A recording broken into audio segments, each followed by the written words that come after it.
Welcome back to my vlog. Well, or if you're here for the first time, thanks for joining. I am incredibly lucky because I'm here in Botswana, in Africa. We're here on a riding safari. I'm here with the girls who are actually right over there by the pool, having a bit of a giggle. We're just about to go riding. But last time when I came on safari, one of the things that people kept on asking me was about what the horses are like, what the horses do, and how they're looked after and all that kind of thing. So I really wanted to speak to Kat, who is the stable manager here. So I'm going to go and have a quick chat with her now.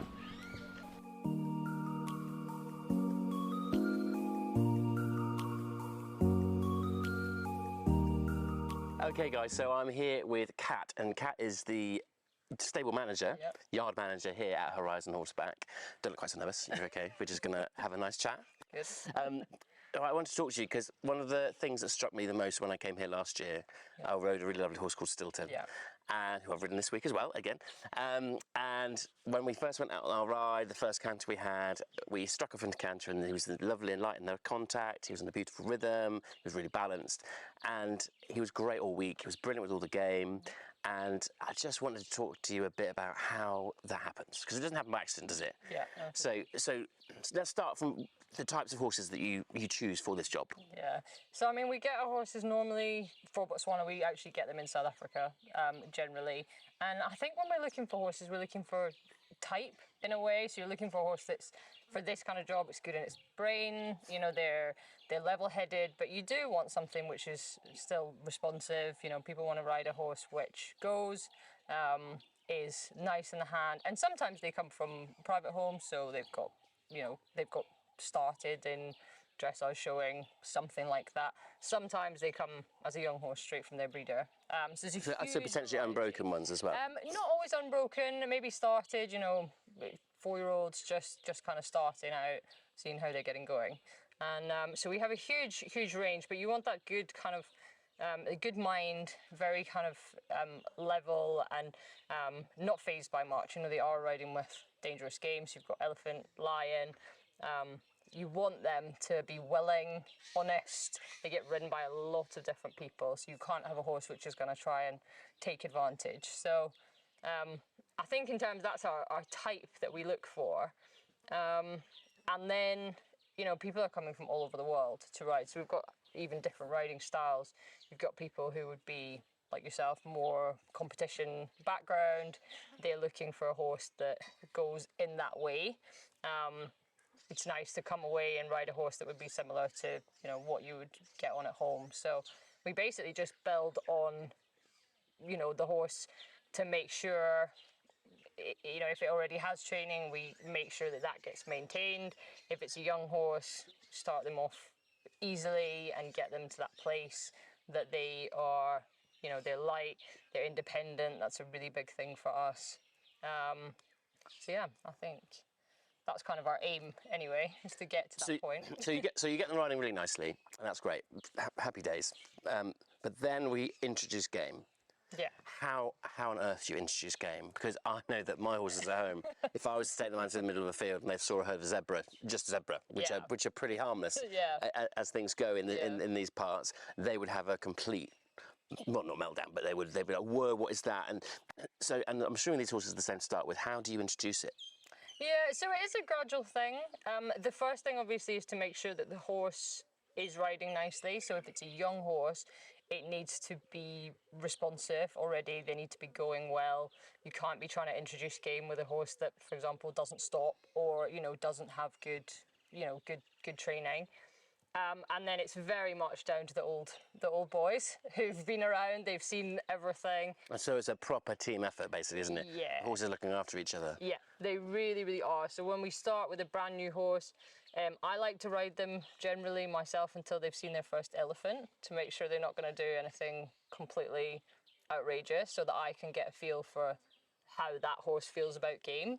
And sorry, do they react strangely every time, the first time, or do you get ones that don't care at all to start with, or how do you reassure them from the other horses solely? Yeah, well, so some of them, they're not bothered.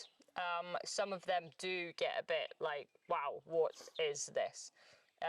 Funnily enough, the thing that they sometimes react to the most are giraffe and ostrich. They're very strange shape for the animals, so like for some reason that gets them a bit more elephants can be quite slow moving in the beginning, so they're not so worried. But yeah, basically we'll take them out with some very experienced lead horses, some very steady horses who, if there is a problem, will just keep their cool, and then the new horses gradually take their time. And then we have some student volunteers at the stables, and they will definitely take them on their first few trails. We would make sure that they're fully acclimatized to all the animals, when they run or different situations before they start going out with the guests. So yeah, try and put them into every situation they can. Yeah. And the riding, well, you're obviously a Scottish girl. Yeah. Eventing girl originally. Yeah.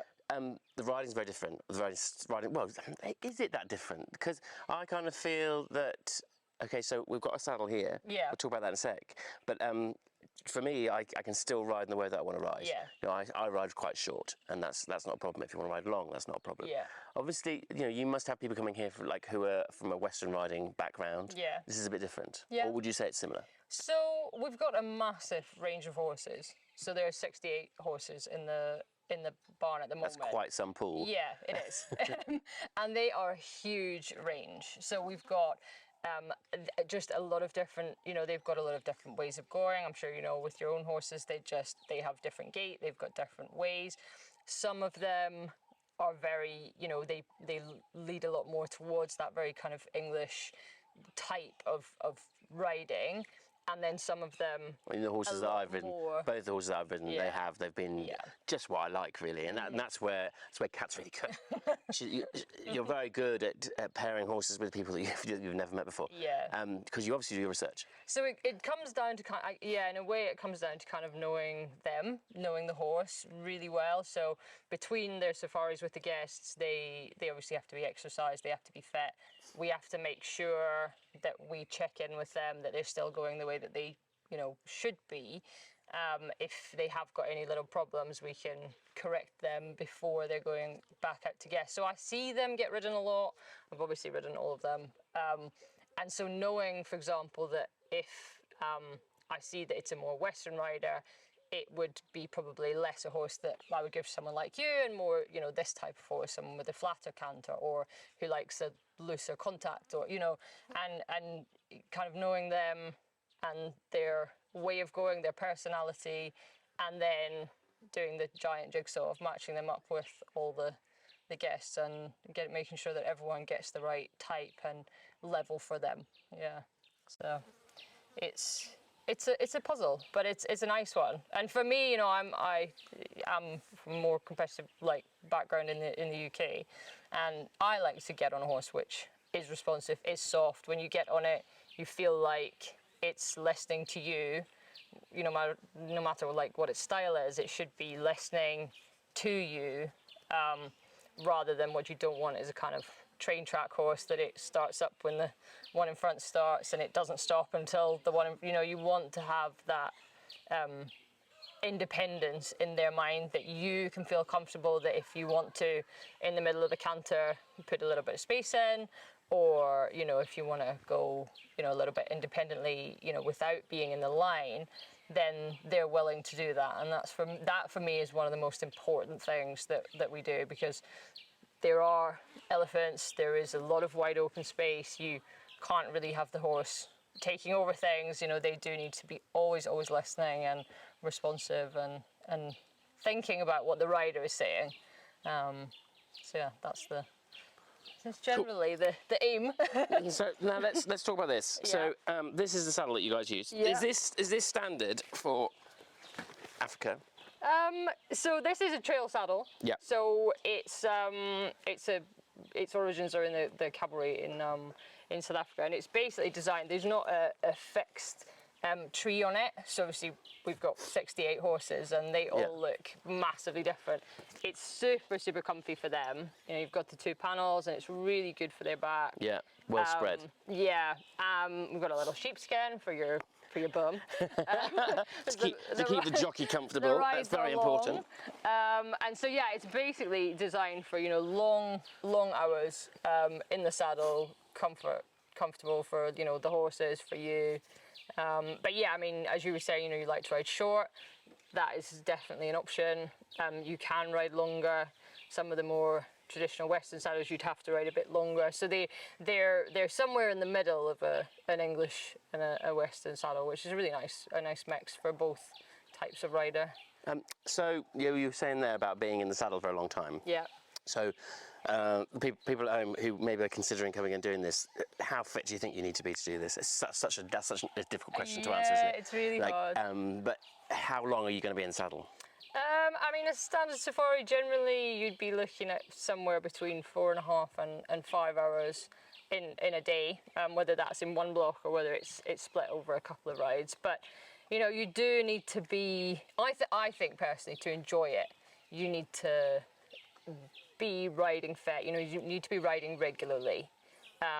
Because I just think riding fit is such a different thing to just being fit in general. Yeah. You could get somebody that can run a marathon that's not riding fit. Yeah. And there's nothing worse than turning up and being achy and so yeah, it is really important that people are riding regularly. A couple of hours a day, or and quite a few days a week. It is difficult sometimes if you perhaps have a half-hour lesson and then you try and transfer that into five hours for 7 days.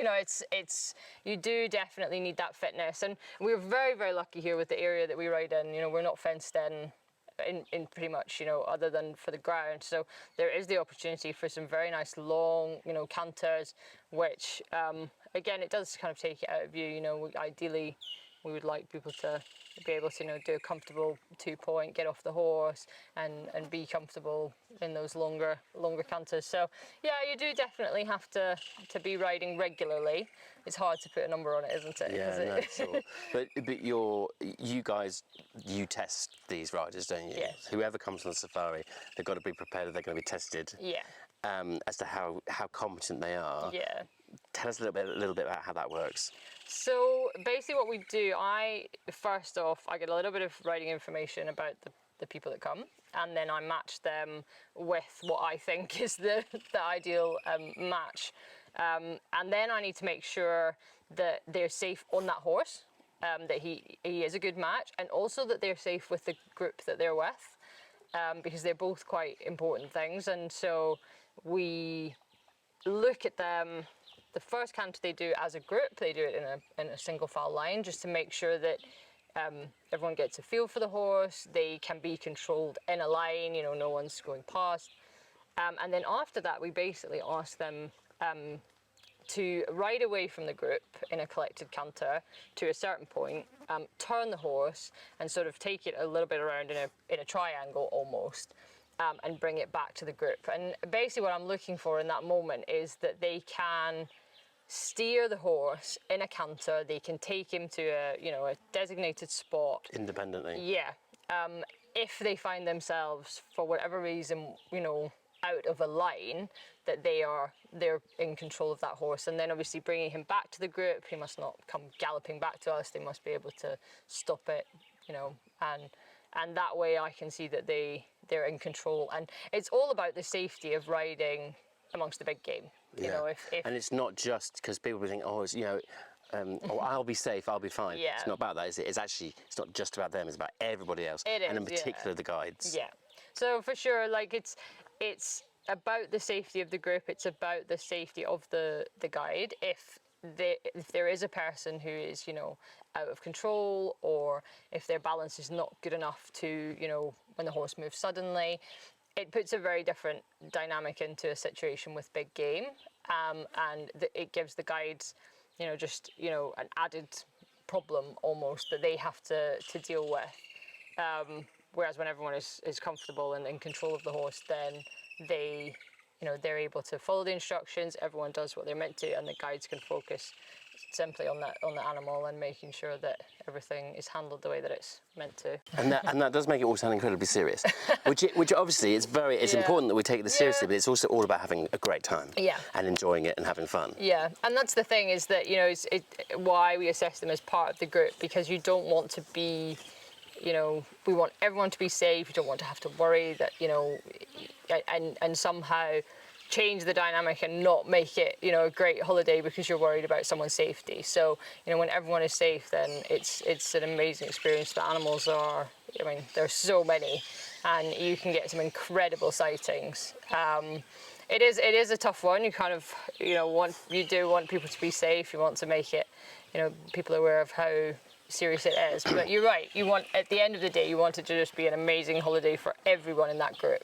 So, and if there's somebody who's watching this who's thinking, oh, do you know what? I'm not really sure whether I'm going to be good enough, or could they send a video into you so you get a real proper idea of what they're like? Yeah, and then you can say, you know, you can be a bit more kind of positive about whether they're definitely going to be able to ride or not. Yeah. So when people book, they can absolutely, you know, they can send a video if they're riding information. I mean, if someone sent me riding information and they were honest, I could, you know, say that should be fine. But if they were very worried, then absolutely I'll look at, you know, we'll look at videos and I can see and say, you know, maybe this holiday's better, or you'll be absolutely fine. It amazes me, like the more teaching that I do, you get I think you get two types of people, and there's one's more common than the other. One of them is when they don't think they're very good. Yeah. And they don't think they're as good as they are. Yeah. Yeah, the other end of the spectrum, which is actually they think that they're really, really good when actually they're not quite as good as they actually thought they were. Yeah. So I think you've got to be quite tough on yourself in this part of it, haven't you? Yeah, you do. You've just certainly got to be realistic about, you know, what you can manage, and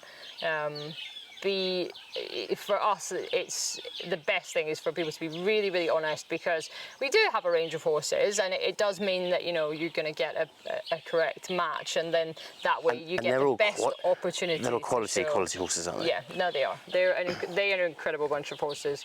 They're, you know, they're pretty much the most important thing that you know, they're the biggest part of all of this. They are super brave, and what they do for you in that week when you're on safari, you know, we have to be very careful about managing them and making sure that they're well looked after, because, you know, they're not kind of just interchangeable. They're not a car. They're definitely... Because people will be wondering that as well, you know, what happens to them. You know, obviously we're going from camp to camp, and I'm sure people have probably seen on different blogs of what does happen, but how are the horses looked after? Like, how much feed times? Because obviously they've done a lot of work each day. Yeah, they do. What feed are they on? So they're on a maize type meal.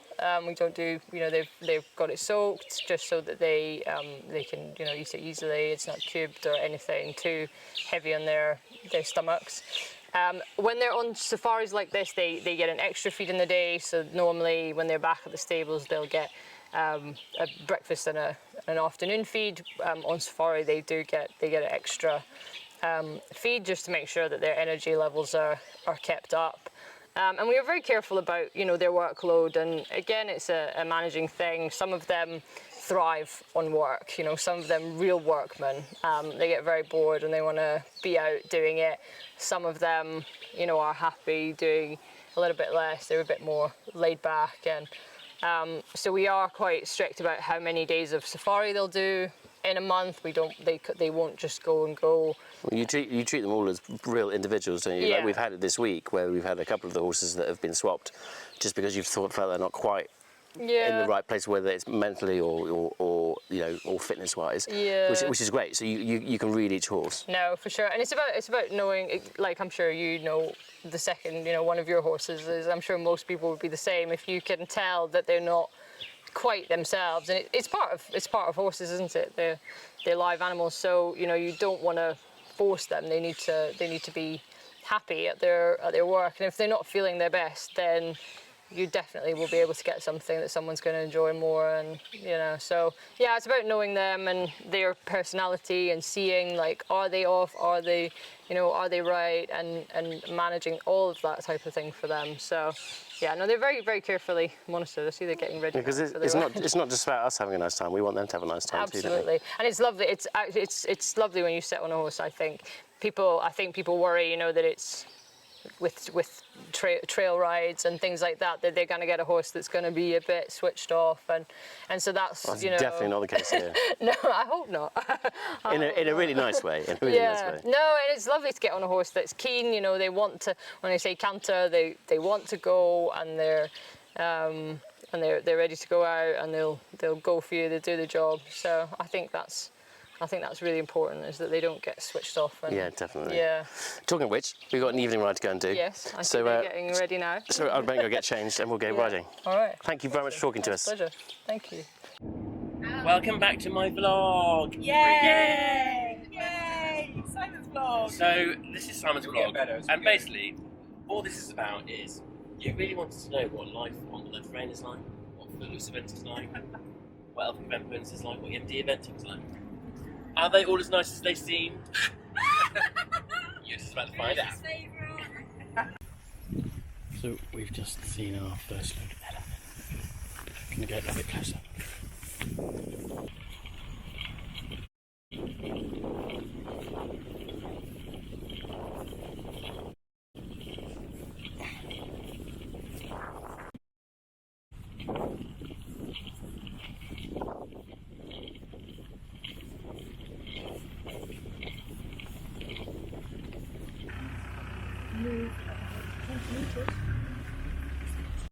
Meg, what do you think about the zebra?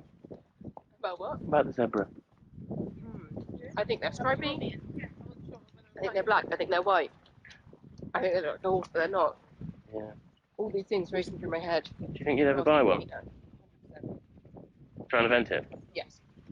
Oh, he's going to try and do it on the Osmo, kids. Yes, he is.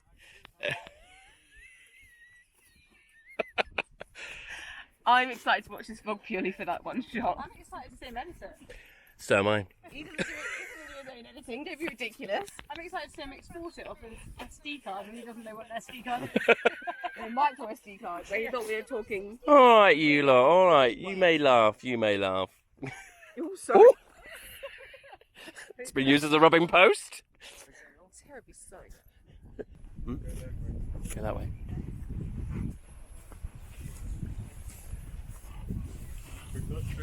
Ooh.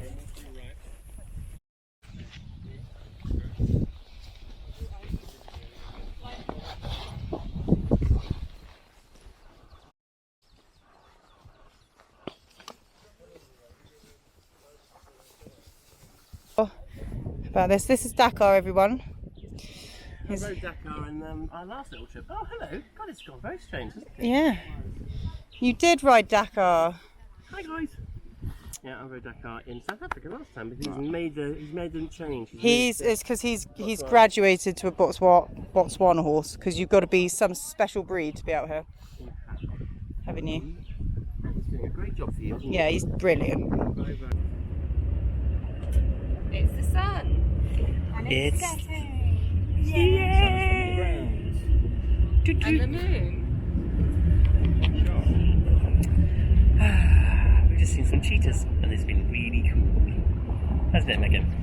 It's been very, very cool. Oh, Can't see. Successfully. who is it? It's the only thing in the world that is. She just can't stop looking at me. No, sorry.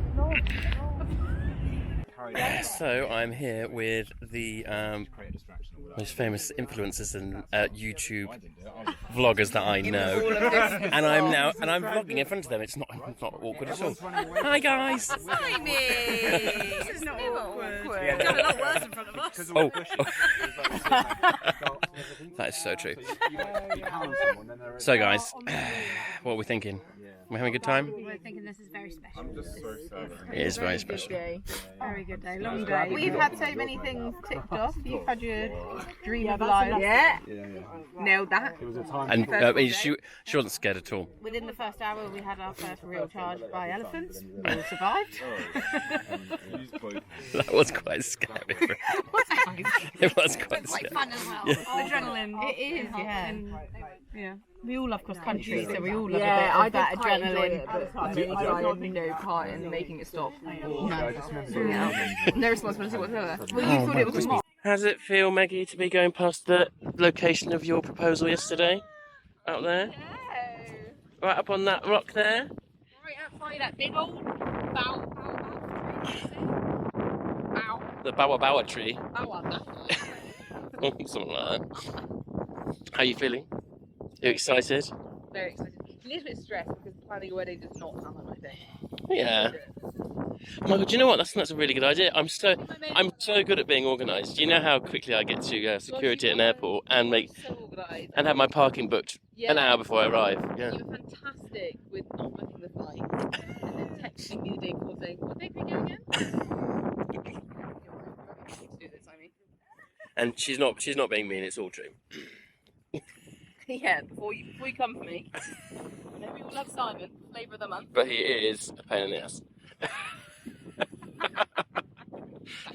I'm gonna have to bleep that out, aren't I? Look, there it is. The location. So what bit did you climb up? You climbed it up. We climbed up the slopey bit to the right.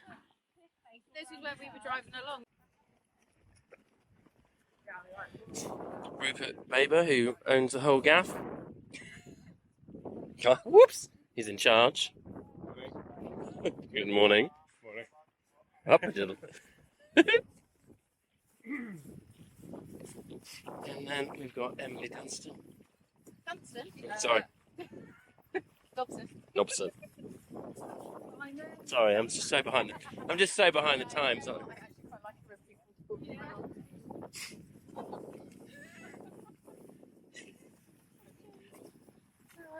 And then Megan Elphick, soon to not be. Oh no, I'm going to get really confused by all of this. We'll go. Elphick Crowther. I'll keep my stage name, don't worry. Elphick Crowther. So are you allowed to put this in, Simon? Oh yes.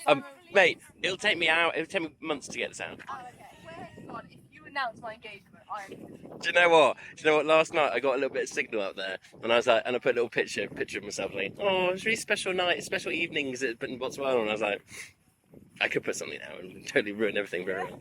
Could have been a scoop. It could have been a scoop, exactly. I could be loaded. The experience of Africa is absolutely phenomenal. It's so worth it, so worth the trip, and the horses are spectacular. I hope this has given you an insight into what they're like and how it is, and if you're thinking about having a go, I definitely would recommend it. Thank you so much to Horizon Horseback for having us. We had the most amazing time, and thank you for joining for this video. Hope you enjoyed it. If you have, like, subscribe, and we'll see you soon.